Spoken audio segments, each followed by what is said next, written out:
Hello everyone, welcome to chapter 2 of episode 2 of the Change Anchor series. Today we are going to be discussing your role as an individual in the evolution. That is to say, we are going to be talking about what you can do, what you must do, how you as an individual African can begin to install the new operating system called selflessness.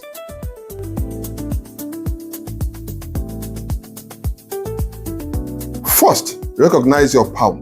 How do I mean?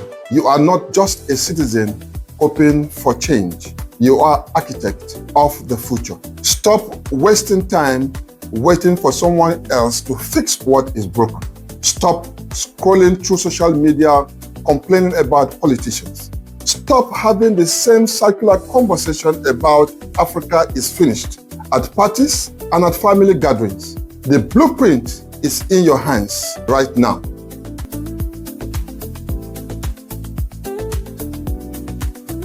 Second, I want you to ask yourself this question right now. What does success mean to me?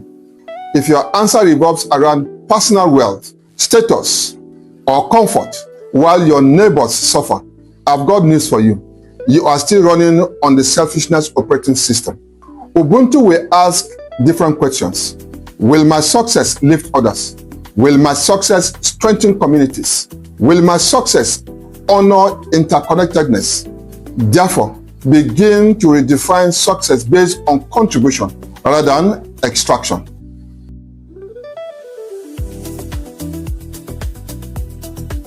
Third, and this is crucial, you need to understand that every choice builds one of two Africas. Every single choice. Who you vote for, that is a choice. What you purchase and from whom is also a choice.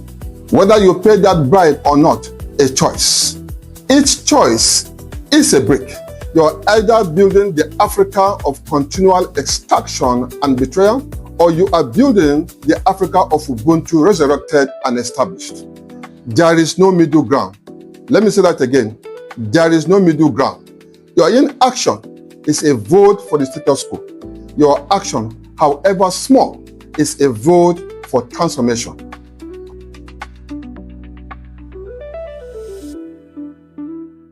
Fourth, embrace Ubuntu reminder as a daily practice. Therefore, I would like you to repeat this truth, not just today, but every day until it reshapes your entire worldview. I am because we are.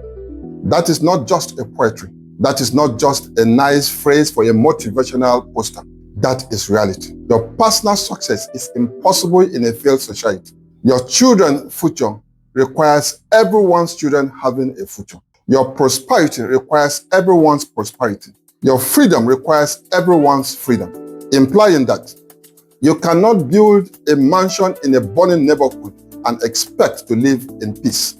You cannot continue to send your children to school of the elites while the children of the masses are uneducated and you expect a stable society. You cannot continue to hoard wealth while others starve and expect security. That is not idealism. That is enlightened self-interest. Therefore, to thrive as an individual requires collective thriving. That is Ubuntu. That is selflessness. That is your role.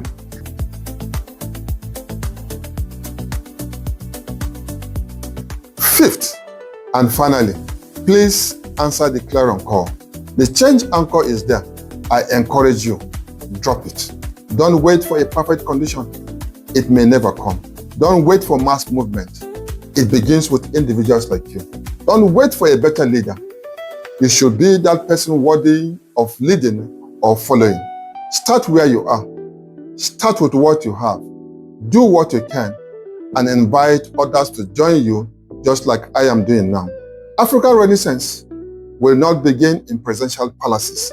African Renaissance will not begin in parliamentary building. It will begin with you, in your home, in your workplace. Therefore, the question is not whether change is possible, it's whether you will be a part of that change.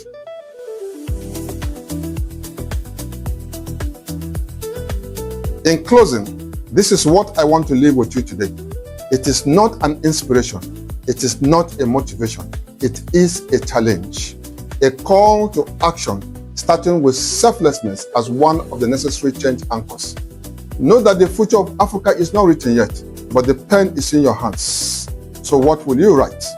Most importantly, what will your daily choices say about who you are and the kind of Africa you are building today? Let me tell you something. Future generations are going to look back at this moment. They are going to study us. They are going to ask, what did they do when the African continent was at this crossroads? When the choice was clear between extraction and Ubuntu, what did they choose? So what will your answer be? Think about it, sit with it, and act appropriately now. See you in subsequent chapters where we're going to be talking about the role of the African professionals, the role of the African entrepreneur, and the role of the African leaders. But until then, always remember, I am because we are.